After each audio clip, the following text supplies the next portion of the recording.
I worked night security at an old hospital. Something there was watching me. Part 1. I don't talk about this often. When I do, I leave parts out. Not because I want to, but because I don't want people thinking I've lost it. The truth is, I don't even know how to explain what I saw. But I remember every detail. I remember how it felt, and I know it really happened.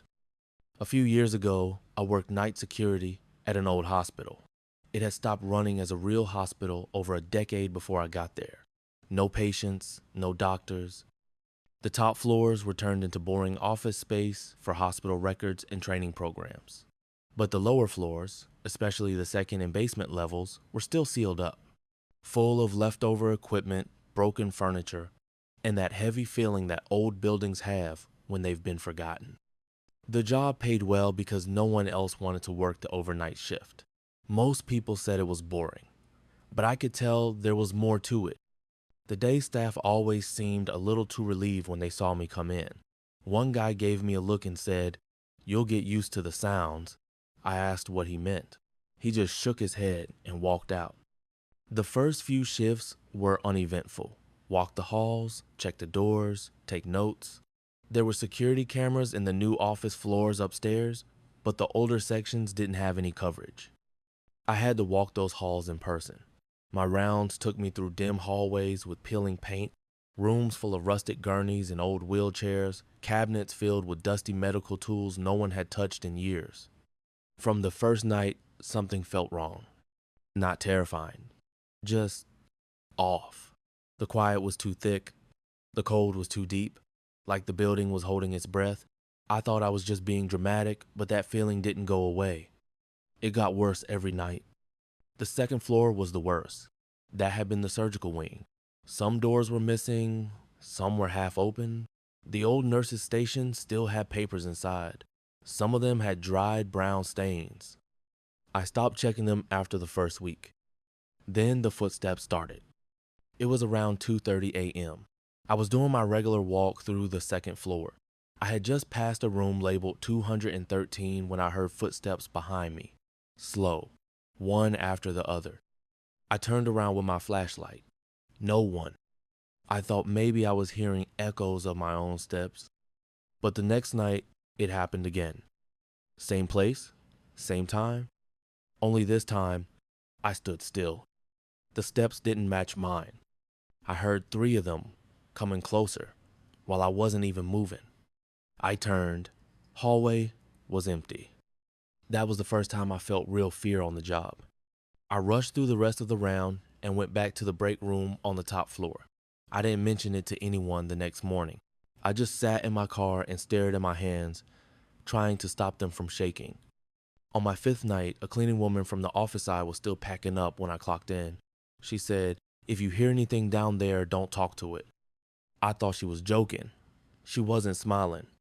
That night, I did my walk again. I passed room 213 and looked straight ahead like always. But my eyes drifted. I peeked inside the room. It looked empty at first. Then I noticed a metal cabinet with a reflective door. And in that reflection, I saw someone standing in the far corner. I turned quickly. The room was empty. The corner was empty. But I know what I saw. Just a dark shape, no face, no movement, just a presence. I backed away and walked fast back to the stairs. I skipped the rest of the floor that night. The next day, I brought my phone. I opened the camera and hit record as I walked the hallway. I needed to prove to myself that nothing was there, that it was all stress or poor lighting. The hallway looked normal on screen, quiet, still. Same cracked floors, same flickering exit sign at the far end. Then something moved. Not in front of me, behind me. I turned, and for a split second I saw it again. A figure, just standing at the far end, blacker than the shadows around it. Still, I turned back to the camera. Nothing. The screen showed an empty hallway. I looked up again. Gone. I didn't finish my shift. I called in sick for the next 2 nights. But when I came back, the silence was heavier. It was like the hospital knew I'd seen it. That shift, everything was wrong. The power flickered on the second floor. The lights in room 213 were on. I know no one turned them on. I didn't go near it. Back upstairs near the office desk, one of the cameras pointed toward the stairwell. I watched the feed. At 2:30 a.m., I saw movement at the bottom of the stairs. But the door never opened. The shape never stepped out. It just stood there, watching the camera.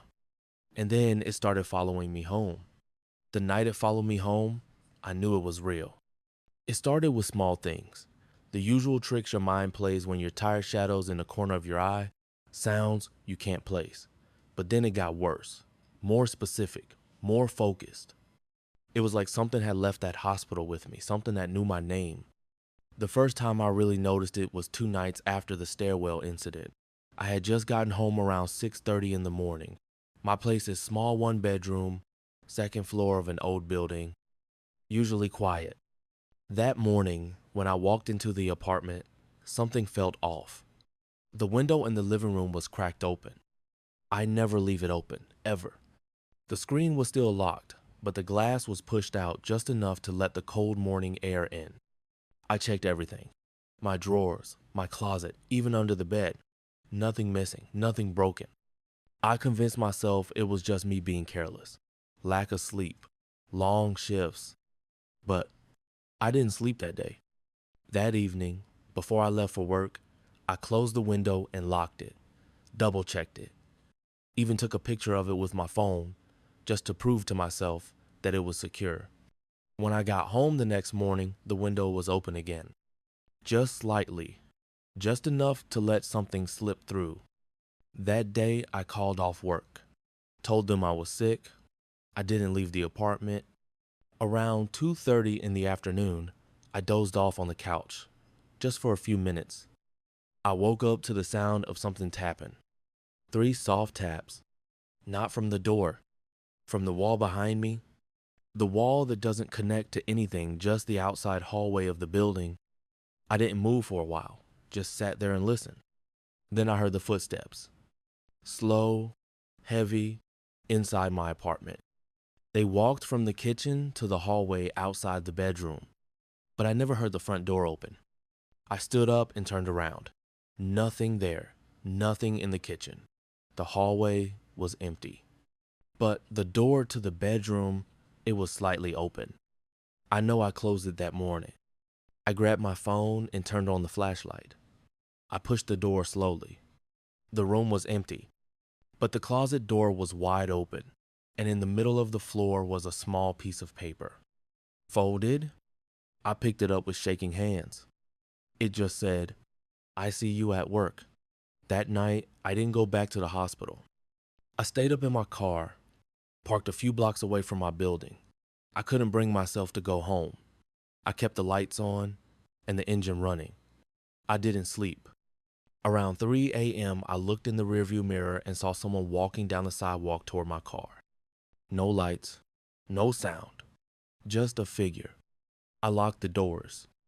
The person walked past, slow, not turning their head. But as they moved under the streetlight, I saw their face. It wasn't Mark from the hospital. It wasn't anyone I knew. But their skin looked wrong, pale. Not white, just like paper.